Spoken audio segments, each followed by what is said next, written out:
Welcome students. देखिए, आज मैं आप लोगों को बताऊंगा Einstein's photo electric equation.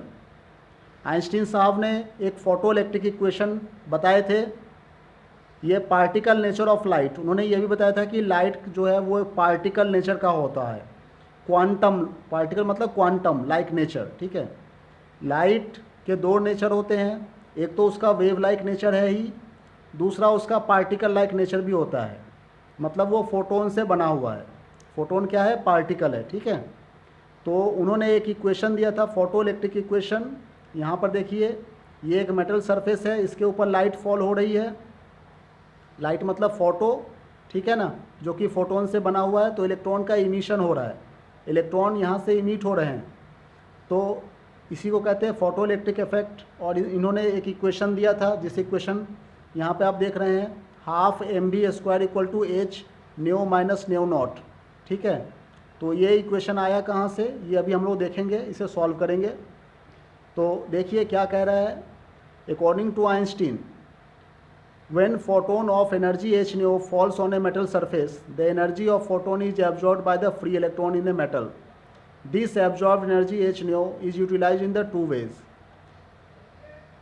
Light की एनर्जी एच न्यू जब इस मेटल सरफेस के ऊपर फॉल होता है, तो ये जो फ्री इलेक्ट्रॉन है इस एनर्जी को, फोटोन की एनर्जी को एब्जॉर्ब कर लेती है।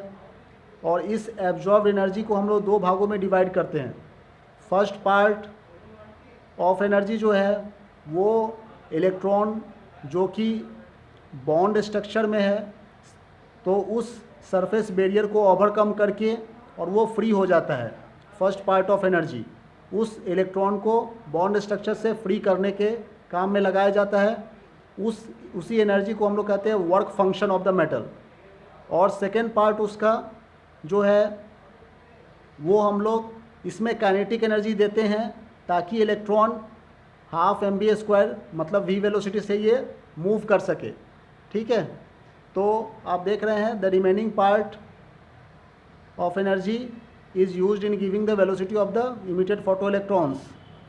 ठीक है, अब यहाँ पर दोनों ही वर्क फंक्शन को हम लोग फाई से रिप्रेजेंट करते हैं और काइनेटिक एनर्जी को हम लोग हाफ एम बी स्क्वायर से रिप्रेजेंट करते हैं। इन दोनों को हम लोग प्लस करेंगे तो टोटल एनर्जी एच न्यू निकल करके आ जाएगा। Energy E equal to h into nu होता है। न्यू मतलब फ्रिक्वेंसी, एच मतलब प्लैंक्स कांस्टेंट। ठीक है ना, तो एनर्जी जो है दो भागों में डिवाइड हो गया, एक वर्क फंक्शन दूसरा काइनेटिक एनर्जी। एक वर्क फंक्शन दूसरा काइनेटिक एनर्जी है ना, दोनों को प्लस कर देंगे टोटल एनर्जी निकल जाएगा। अच्छा, मान लीजिए यहाँ पर जो है वो फ्रीक्वेंसी जो होगा वो थ्रेशोल्ड फ्रीक्वेंसी के बराबर होनी चाहिए।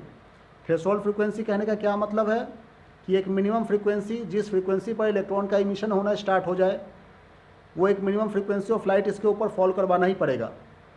ठीक है, उसे हम लोग थ्रेशोल्ड फ्रीक्वेंसी कह रहे हैं। जब तक ये दोनों आपस में इक्वल नहीं होने के, इलेक्ट्रॉन इससे मान लीजिए थ्रेशोल्ड फ्रीक्वेंसी से कम फ्रीक्वेंसी हम लोग देंगे तो इलेक्ट्रॉन का इमिशन नहीं होगा। यही कह रहा है कि if frequency is equal to threshold frequency और greater than threshold frequency, then the free electrons is not emitted from the metal surface. ठीक है, जब तक कि इसके बराबर नहीं होगा तब तक वो फ्री इलेक्ट्रॉन्स इमिटेड नहीं होगा। फिर कह रहा है half m v square equal to zero. इस कंडीशन में जो इलेक्ट्रॉन की जो वेलोसिटी है वो जीरो हो जाएगी, मतलब उसकी काइनेटिक एनर्जी भी जीरो हो जाएगी। तो इक्वेशन कैसा बनेगा, H nu not, new not है यहाँ पर थ्रेशोल्ड फ्रीक्वेंसी को रिप्रेजेंट कर रहा है, equal to five plus zero मतलब h nu equal to five. ये सेकेंड इक्वेशन बन जाएगा। ठीक है, ये हम लोग वर्क फंक्शन का एक्सप्रेशन बता रहे हैं। लेकिन जब आप इससे थ्रेशोल्ड फ्रीक्वेंसी के बराबर में आप रखोगे तो काइनेटिक एनर्जी देगा, तो उस समय हम लोग h nu equal to h nu naught plus half m v square, ये इक्वेशन लिखेंगे। अब इसको रीअरेंज कर दो, h nu minus h nu naught. ठीक है, इसको माइनस कर देंगे तो हो जाएगा half m v square equal to h into nu minus nu naught. इसी को हम लोग कहते हैं फोटो इलेक्ट्रिक इक्वेशन। ठीक है, thank you very much for watching this video.